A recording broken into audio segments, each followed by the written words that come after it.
hari ini, warahmatullahi wabarakatuh, saya yang akan bersama teman-teman untuk belajar di kelas advance pertemuan terakhir ini. Nah, oke, sambil menunggu mungkin teman-teman yang screen gitu, saya izin share screen.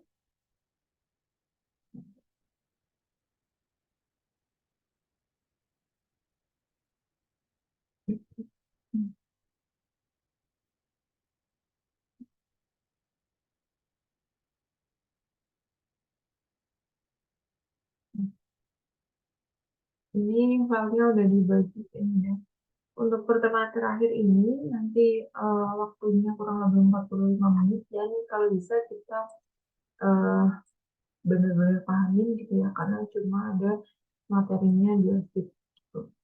Nah, pada pertemuan ini juga itu lebih tekankan tentang pivot table gitu. Tapi sebelum kita ke pivot table gitu, kita kerjain soal yang ada di sheet 1 nanti kaitannya dikaitkan gitu ya dengan pivot table.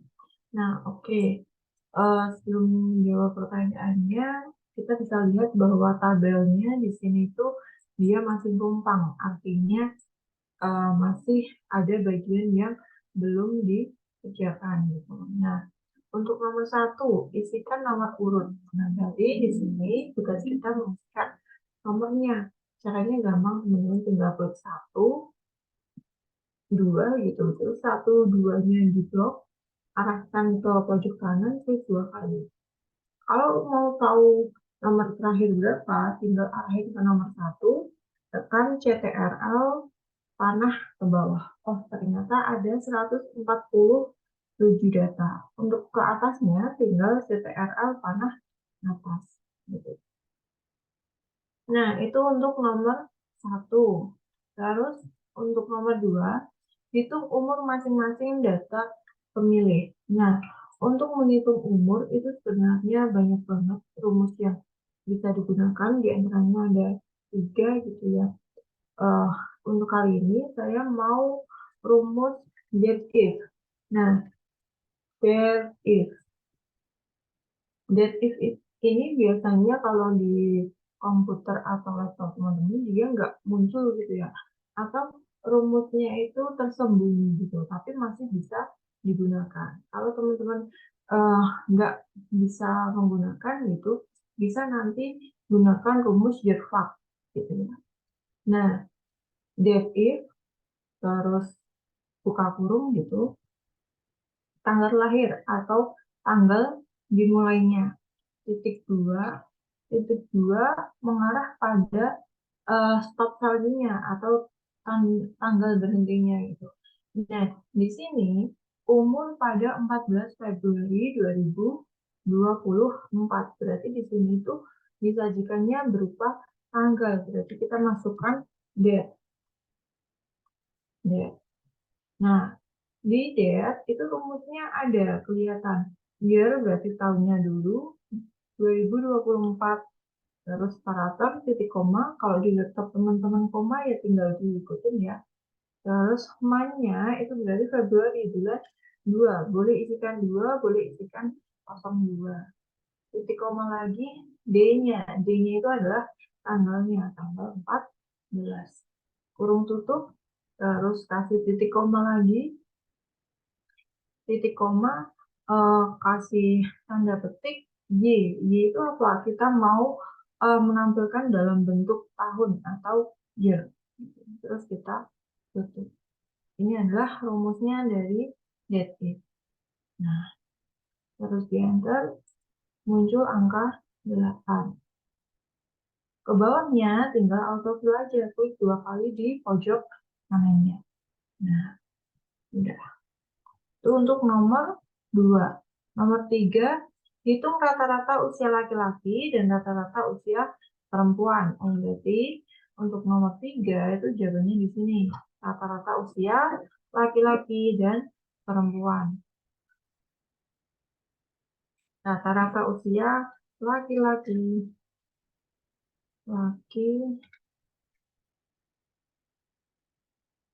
Laki-laki. Bawahnya perempuan. Nah, usahain teman-teman nulisnya laki-laki di sini sesuai dengan yang ada di tabel acuannya gitu ya. Karena laki-laki nulisnya laki-laki spasi strip spasi laki-laki itu tinggal diikutin. Terus rata-rata usia. Kalau rata-rata usia berarti kita pakainya konsep rata-rata. Karena ada satu kriteria berarti dia ada if-nya. Average if. Average aja itu rata-rata karena ada kriteria tambahin if. Kalau rata-rata apa kriterianya lebih dari satu nanti average if yang ada S-nya gitu.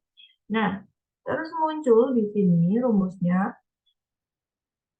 average if ranks adalah milik si kriteria. Kriterianya apa? Laki-laki. Berarti ranks-nya yang mengandung laki-laki gitu. Ranks yang ada laki-lakinya ini. Nah, untuk menentukan ranks-nya itu boleh dari sini, dari nomor 1 sampai bawah gitu. Teman-teman boleh seret. Itu cara yang pertama. Cara yang kedua, yang teman-teman blok ini bisa dinamai dengan name box di sini. Jadi nanti nggak usah kita blok-blok lagi gitu. Jadi cukup menggunakan name box gitu. Nah, atau teman-teman jika di bawah informasi tabelnya ini tidak ada informasi lain gitu ya, maksudnya kosong di sini. Teman-teman bisa langsung arahkan ke nama kolomnya aja, jadi di sini. Nah, dari G, H, I gitu, cukup G. Kalau yang diklik G itu artinya dia aktifnya sampai bawah gitu, sampai bawah terus. Tapi walaupun seperti ini, data yang di bawahnya kan kosong. Karena kosong berarti nanti tidak terpengaruh. Nah, misalkan kita aktifin sel kolom G gitu ya. Ya udah G. Titik koma kriterianya yang mana? Yang ini. Laki. Titik koma average ranks atau nilai yang mau dirata-ratakan apa? Tentang usianya. Oh, berarti tentang umurnya gitu. Sama dengan tadi ketika kita cari ranks gitu. Ini tinggal klik F-nya aja. Terus kita tutup enter. Nah, ke bawahnya karena tadi kita aktifkan laki-laki yang ada di sini gitu. Tinggal diseret ke bawah.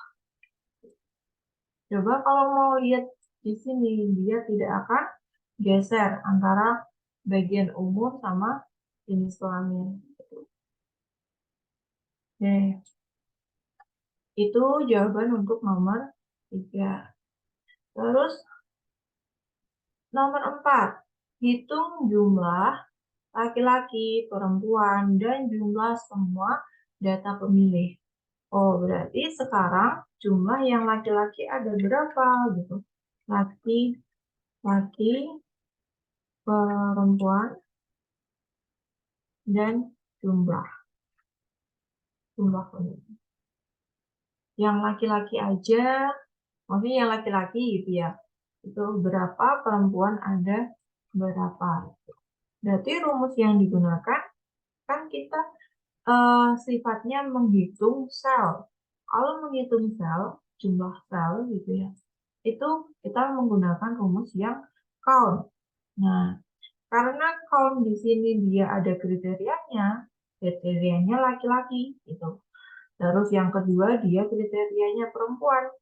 Karena ada satu kriteria, maka yang digunakan adalah count. Range-nya sama kayak tadi, tinggal kita arahkan ke kolom G, titik koma, kriterianya adalah bagian ini, laki, enter. Untuk perempuan tinggal tarik ke bawah, 73. Jumlah pemilih berarti 74 ditambah 73. Teman-teman bisa gunakan rumus SUM. SUM 74 ditambah 73. 147. Kalau mau tahu yang dikerjakan itu benar atau enggak, berarti pastikan jumlah pemilih ini sama dengan jumlah data. Tadi jumlah datanya di awal kita tahu bahwa ada 147. Terus ini hasilnya juga 147. Nah, benar. Terus untuk nomor selanjutnya, nomor 5.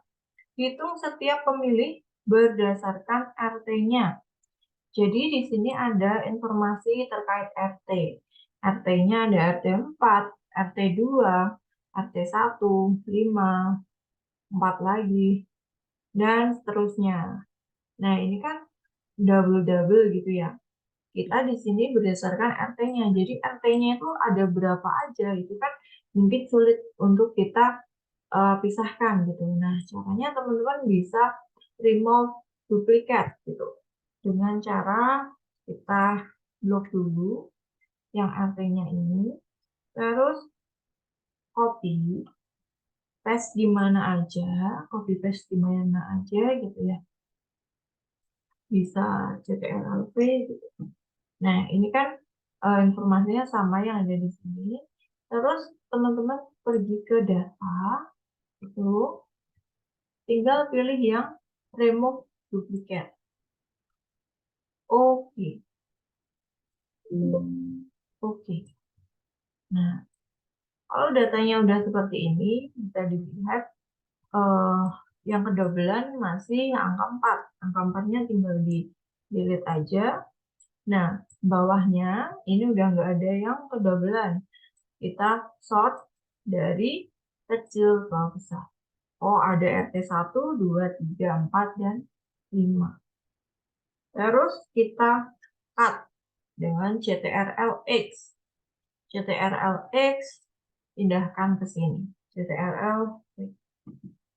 Terus di sini jumlah.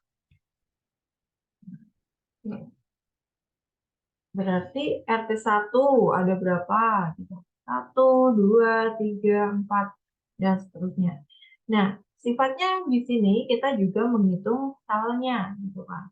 Karena kita menghitung salnya dengan rumus yang sama, kita pakai countif.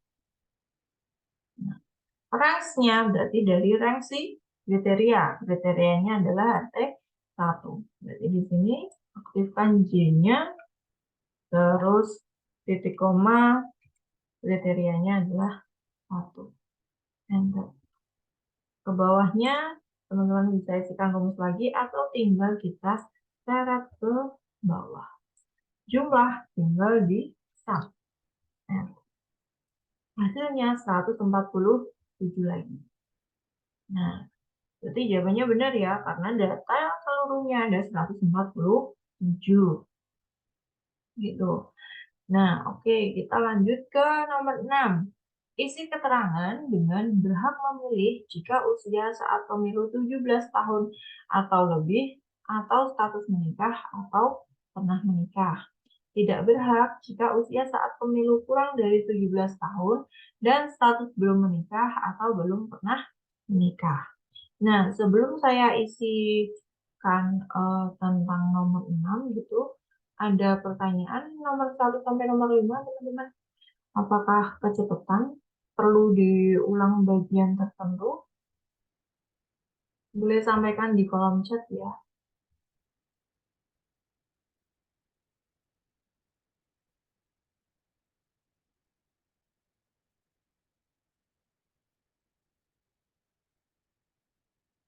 Aman? Aman, Kak. Oke, aman ya. Nah, iya. Ada yang tanya, kalau nggak ada get if, itu uh, di laptop saya ya, tadinya itu get if juga nggak muncul di rumus. Nah, coba saya dengan, nah, dia nggak muncul rumusnya gitu, karena memang sifatnya tersembunyi gitu, tapi masih bisa digunakan. Mungkin kalau di laptop teman-teman dia seperti ini, tapi juga tidak bisa digunakan. Teman-teman bisa pakai rumusnya year fact. Nih, year fact, start date-nya berarti dimulai dari tanggal lahir, titik koma, end date itu tanggal berhentinya. Dia diminta tanggal 14 Februari 2024. Berarti masukkan date, tanggalnya, years-nya 2024, titik koma, month-nya berarti bulan 2, titik koma, day-nya 14. Tutup, titik koma lagi. Di sini muncul 0, 1, 2, 3, 4 gitu teman-teman. Bisa sesuaikan aja. Misalkan kita mau aktual ya. Aktual itu sesuai dengan tahunnya gitu. Terus enter. Nah, dia nanti di sini tuh hasilnya belum bulat gitu. Nah, teman-teman bisa bulatkan dikurangi angka di belakang komanya gitu. Nah, mungkin nanti dia di sini ada perbedaan pembulatan. Tapi nggak terlalu masalah ya teman-teman. Cuma perbedaan pembulatan. Nah, kalau datanya seperti ini mungkin nanti akan berpengaruh dengan hasilnya yang ada di rata-rata laki-laki ataupun rata-rata perempuan. Nah, untuk teman-teman yang nggak ada rumus that if atau nggak bisa digunakan, gitu, bisa pakai YESA dengan catatan nanti hitungannya juga mengikuti angkanya, gitu ya. Jadi yang pakai that if boleh, yang pakai YESA juga boleh, gitu ya. Oke. Nah, selanjutnya kita ke nomor 6. Nah, nomor 6 ini kira-kira rumus yang digunakan apa ya, teman-teman? Untuk mengisi keterangan. Keterangan yang di sini munculkan berhak memilih atau tidak berhak memilih.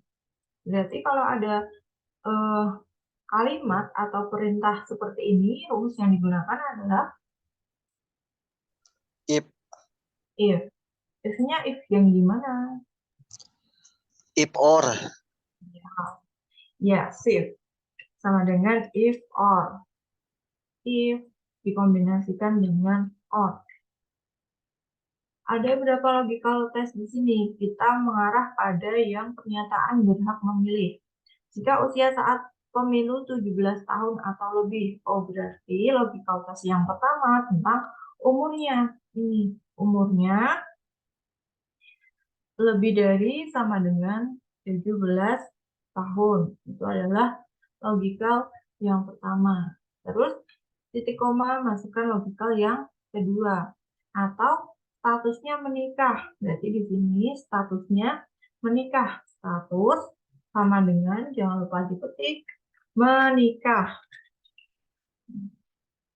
Masih petik lagi, titik koma. Masukkan logika berikutnya. Dia status menikah atau pernah menikah. Jadi status lagi gitu sama dengan pernah menikah. Pernah menikah.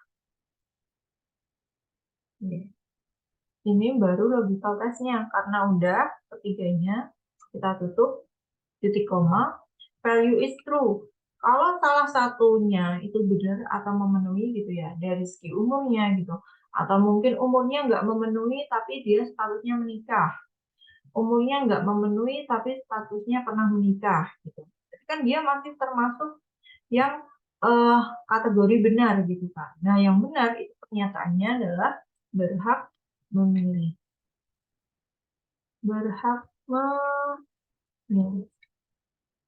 Titik koma. Jika ketiganya ini salah, berarti umurnya di bawah 17 tahun, statusnya bukan menikah, bukan pernah menikah gitu, atau belum menikah ya berarti dia statusnya adalah tidak berhak. Tidak berhak.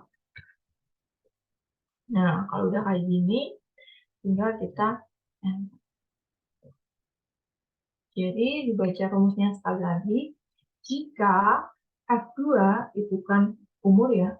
Jika umurnya lebih dari sama dengan 17 tahun atau statusnya menikah atau statusnya pernah menikah, maka keterangannya adalah berhak memilih. Jika pernyataan ini salah atau bukan dari ketiganya gitu ya, berarti dia statusnya atau keterangannya tidak berhak. Gitu. Nah, ini kenapa tidak berhak?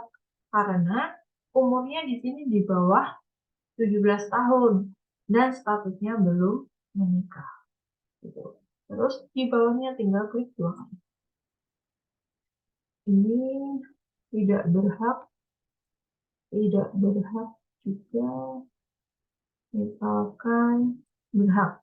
Nah, berhak umurnya padahal masih 16 tahun, di bawah 17 tahun. Tapi status dia menikah, berarti dia berhak memilih. Gitu. Walaupun dari segi umur dia tidak memenuhi, tapi dari segi status dia memenuhi. Makanya dia statusnya, keterangannya berhak memilih. Itu untuk nomor 6. Terus nomor 7, hitung jumlah warga yang berhak memilih dan tidak berhak memilih. Jadi yang berhak memilih dan yang tidak berhak. Terus jumlahnya. Nah, sama ya, karena kita hitungnya sel, berarti countif karena ada kriterianya. Harusnya dari L gitu, titik koma, kriterianya adalah berhak memilih. Enter. Bawahnya tinggal di sini, di jumlah 147. Nah, udah benar. Ada yang mau ditanyakan dulu? Semua pertanyaan udah terjawab.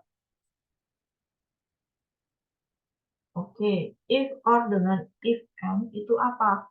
Kalau if and, jadi gini ya teman-teman, misalkan ini ya. Ini adalah logika if or. Kalau di sini saya ganti and gitu, logical testnya semua harus memenuhi baru bisa dikatakan dia berhak memilih. Jadi kalau umurnya dia harus lebih dari 17 tahun, harus menikah, harus pernah menikah gitu. Baru dia berhak memilih gitu. Tapi kalau or salah satu dari ketiga logika ini benar gitu ya. Cuma salah satu yang benar itu dia statusnya udah berhak memilih gitu. Jadi tadi kalau N ketiganya itu harus benar semua. Baru dia statusnya yang value is true gitu. Kalau misalnya dua benar satu salah if and Kak, berarti ya udah dia value is false gitu atau dikatakan tidak berhak gitu. Secara teori bedanya if or dan if and itu. Kalau masukin rumus itu sama. Nah, kapan pakai or, kapan pakai and, itu ketika ada kalimat ataunya. Kalau ada atau itu pakainya or. Kalau dan ya berarti and gitu.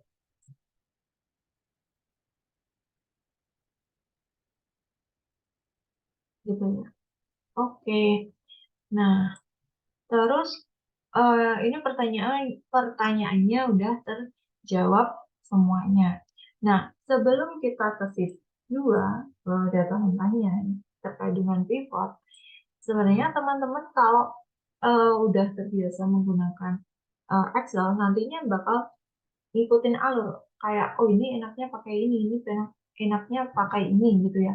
Nah, kalau data seperti ini, terus kita cari rumusnya satu-satu, kayak tadi, itu kan lumayan memakan waktu. Sebenarnya teman-teman bisa menggunakan yang namanya pivot table. Jadi, misalkan untuk yang jawaban 3, 4, 5, dan 7, ini yang dalam tabel ini, nanti kita buat perbandingannya pivot table di sampingnya. Jadi, caranya untuk pivot table, yang pertama teman-teman aktifkan sel di dalam tabelnya. Misal kalau di sini ya, kalau di sini CTRLA itu bakal semuanya. Satu sheet itu bakal ke blok semua. Tapi kalau teman-teman arahkan di dalam tabel, Itu cuma yang ada di tabelnya. Nah, yang pertama caranya diblok dulu, terus pergi ke insert, pivot table. Nah, pivot table tampilannya seperti ini. Ada pilihan di new worksheet atau di sheet yang baru, atau tetap di sheet yang sama, existing worksheet. Gitu ya. Nah, kita mau tandingkan di sampingnya, berarti tetap di sheet yang sama. Pilih ini, existing worksheet. Lokasinya di mana? Biar lebih terlihat, kita sandingkan dengan yang ini. Di sini. Atau bisa klik lewat ini tadi, terus arahkan ke sini, kembali lagi. Terus, oke. Kenapa tidak?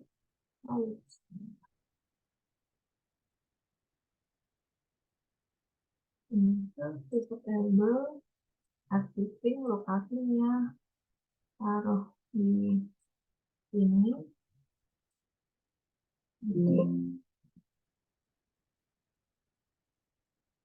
Kenapa nggak bisa ya?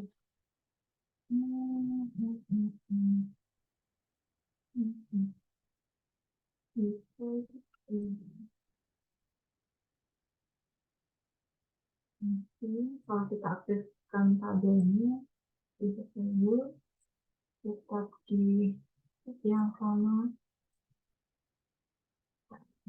di sini. Oke. Nah, gitu. Oke, berarti biasanya itu tadi cara yang sebelumnya itu bisa, tapi karena berhubung ini nggak bisa gitu ya. Kalau teman-teman bisa, lanjutkan. Kalau nggak bisa, aktifin yang ini tadi. Jadi kita blok semuanya atau blok salah satu, pilih yang table. Artinya ini tabelnya itu table dinamis. Jadi bisa dipilih dari sini. Nah, kalau udah table dinamis, teman-teman nggak usah blok lagi. Misalkan nanti mau insert pivot table, itu nggak usah di blok satu-satu gitu, karena dia udah tabel yang aktif. Nah, udah ada di sini ya. Kita mau cari yang jawaban nomor 3, rata-rata usia. Laki-laki perempuan, dia sebagai baris. Berarti jenis kelamin, arahkan ke row. Terus rata-rata usia, berarti tentang usia atau umur, seret ke value. Nah, ini di sini itu sum of umur. Padahal tadi rumusnya, di sini kita menggunakan konsep rata-rata. Nah, untuk mengganti sum ke average, teman-teman tinggal klik panah ini, terus value fieldnya, settingannya diubah. Nah, di sini kan ada count, average, max, min, dan lain sebagainya. Kita mau ganti ke rata-rata. Oke. Nah, gitu. Rata-ratanya sama, cuma angkanya aja yang beda. Angka pembulatan. Gitu. Nah, dengan cara yang sama, gitu, teman-teman untuk nomor 4, tinggal arahkan ke sini, insert pivot table lagi, lokasinya, tentukan di sheet yang sama, lokasinya di sini. Oke. Nah, ada 2 pivot table gitu ya. Sekarang jumlah pemilih. Berarti laki-laki perempuan ya. Jenis kelamin, syarat ke sini. Di sini ini juga jumlah pemilih dari jenis kelamin. Berarti jenis kelamin syarat ke sini. Nah, udah. 74, 73, 140. Begitupun dengan yang RT. Ini arahkan ke tabelnya, insert pivot table, cari tempat, lokasinya kita sandingkan lagi sama RT, oke. Terus tinggal di RT-nya ke row, RT-nya ke lagi. Kak, jawabannya beda. Iya, karena apa? Coba dilihat lagi. Tadi kita di sini tuh rumusnya adalah count.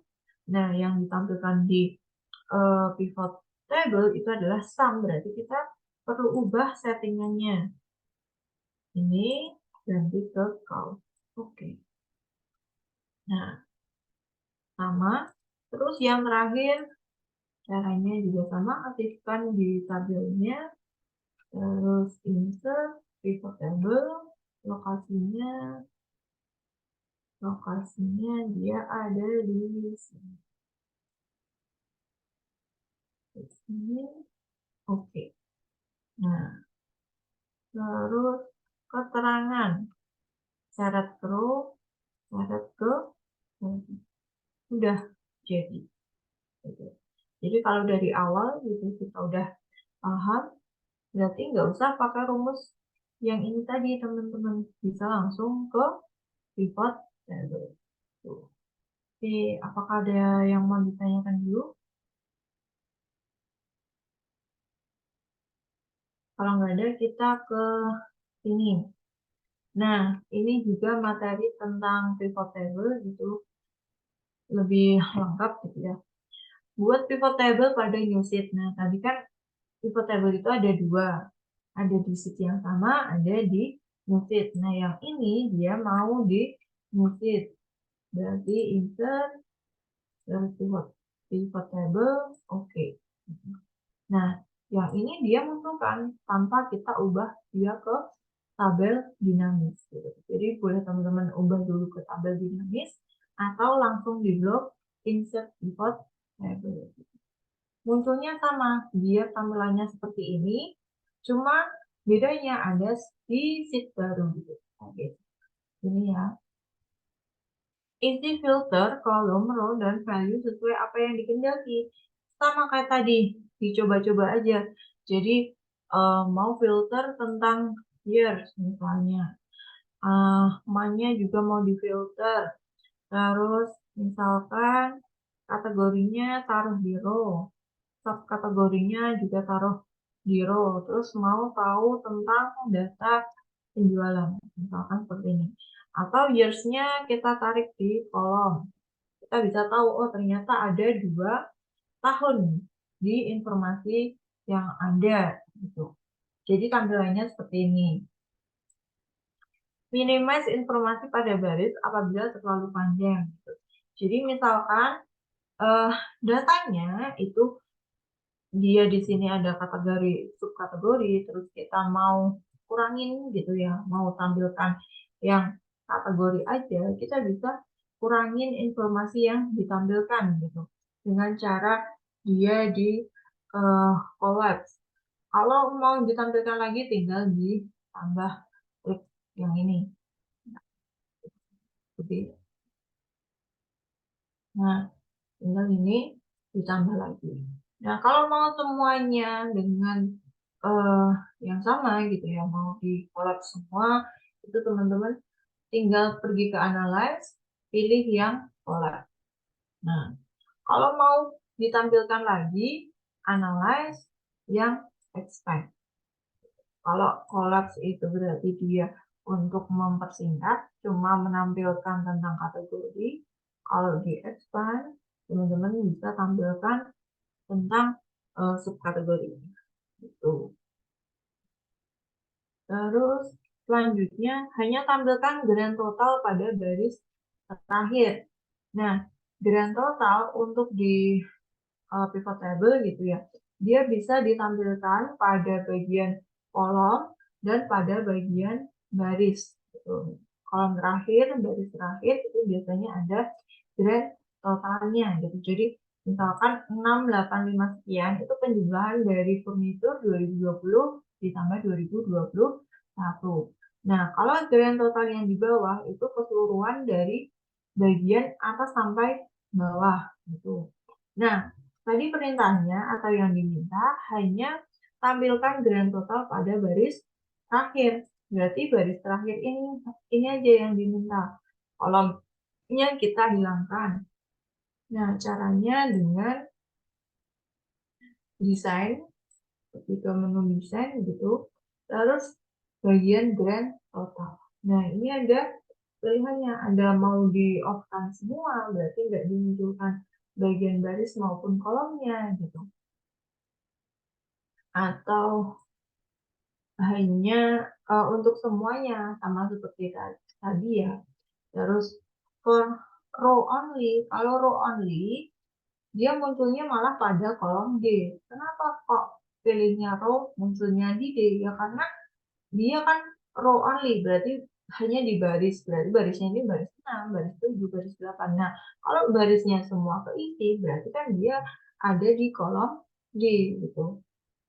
Nah, berarti karena kita maunya ada di baris terakhir, yang terisi adalah kolom D dan C. Berarti yang dipilih itu only for kolomnya gitu. Kalau kolomnya keisi berarti barisnya yang terakhir keisi gitu. Nah, selanjutnya masukkan rumus profit. Jadi di pivot table itu bisa kita input rumus baru gitu. Bisa misalnya ini saya belajar ini. Terus rumus profit diperoleh dari penjualan dikurangi pembelian. Ini penjualan, pembelian, sampingnya di sini munculkan rumus profit. Nah, caranya teman-teman pergi ke analyze gitu, terus pilih yang ini. Bagian calculation yang field item and, terus pilih yang paling atas. Di sini disajikan nama gitu. Nama adalah bagian dari judul yang diinginkan. Tadi mau profit. Profit. Formula itu rumusnya. Gimana profit rumusnya? Penjualan, sales, insert, spasi,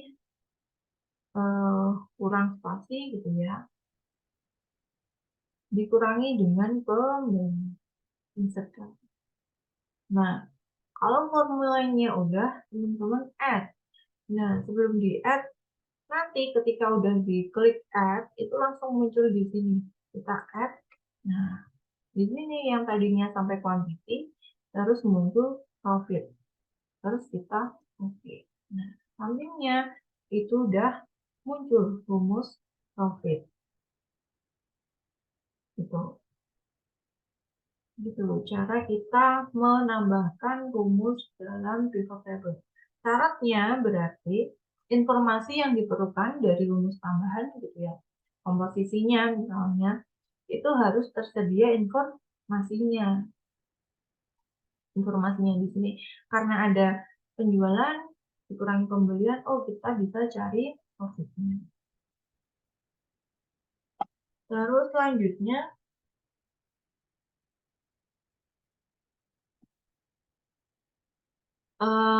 pada subkategori tampilkan rankingnya. Jadi subkategori berarti kategorinya kita hapus dulu, subkategori. Terus kita mau lihat misalkan data penjualan aja gitu. Ini bisa kita rankingkan. Yang paling besar yang mana? Yang paling besar biasanya ranking 1 gitu kan. Berarti klik kanan, show value as, ranks, pilih yang large to small. Berarti yang dari besar ke kecil. Oke. Cara yang satunya adalah binder. Nah, show value as itu teman-teman bisa ganti dengan persen, bukan melulu ranking gitu ya. Misalkan paling besar berarti ini binder 18,969%. Jadi bisa di show berdasarkan ranking, persen, dan angkanya.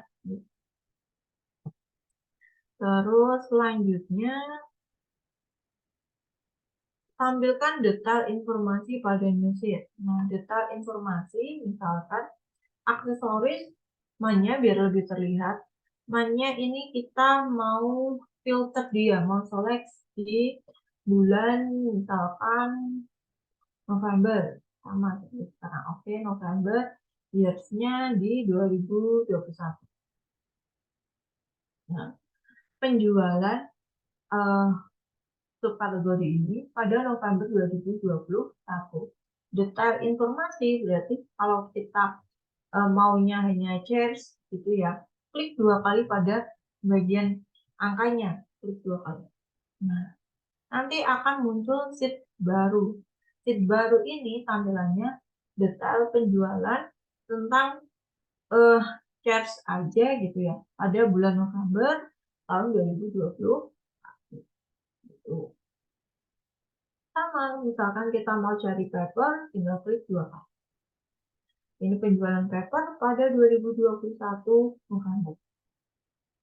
Tinggal di klik 2 kali. Terus, sajikan salah satu informasi grafis dalam bentuk diagram. Dalam bentuk diagram. Saya geser lagi. Misalkan mau di diagram.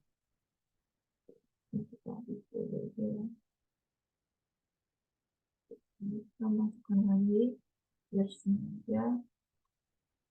Subkategori ini kalau bentuk diagram berarti ke analyze, pilih yang pivot chart, kita pilih yang pie aja, lebih tergambarkan gitu ya, diagram lingkaran, klik OK.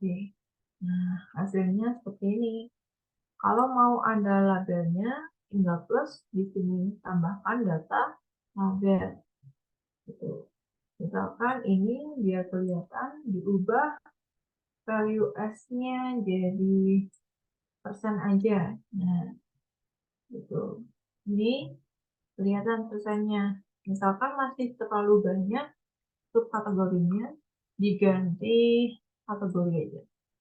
Subkategori tinggal di, nah, lebih jauh terlihat. Gitu. Kalau mau hapus, tinggal arahkan ke diagramnya, klik delete. Terus tentang yang terakhir adalah menu slicer. Slicer di sini fungsinya sama seperti kita mau memfilter. Jadi subkategori saya taruh di sini, remove. Nah, ini di remove juga. Misalkan hanya tampilannya seperti ini, terus pergi ke analyze, kita aktifkan menu slicer. Misalkan yang mau difilter itu year-nya, berarti kasih centang, bulannya kasih centang, terus misalkan apa lagi ya, kategori. Ini kan ditampilkannya subkategori ya, jadi kategori gitu. Oke, bisa nanti dipilih yang biar lebih rapi, disejajarkan. Aktif biru-biru ini dia adalah bagian yang aktif. Jadi misalkan kalau kita mau lihat yang 2020 aja, ya udah klik 2020. Kategorinya misal furnitur, ya udah klik furnitur. Office supply, teknologi, teknologi. Mainnya mau bulan Juni aja. Ya udah, ini. Kalau mau dua-duanya, tinggal tekan shift. Terus dengan klik bagian yang diinginkan. Tapi kalau untuk month itu kalau shift dia harus berurutan, misalkan dari Januari sampai Juni. Klik salah satu Januari, terus klik satu di Juni sambil tekan shift. Tuh. Furnitur semuanya. Maksudnya kategori semuanya. Nah, itu tinggal klik shift dan arahkan putar. Gitu.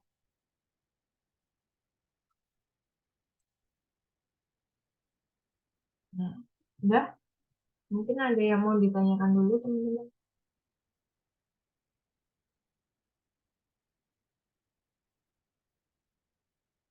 Aman?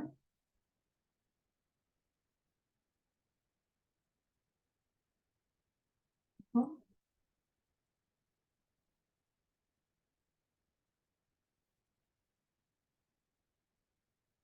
Oke, karena uh, tidak ada yang jawab gitu ya, saya anggap teman-teman paham dan apa yang disampaikan sudah diterima gitu, karena waktunya juga sudah pas 45 menit saya cukup kelas pada malam hari ini. Saya ucapkan terima kasih pada teman-teman yang sudah hadir. Semoga apa yang disampaikan bermanfaat. Saya tutup kelas malam hari ini. Sekian, wassalamualaikum warahmatullahi wabarakatuh.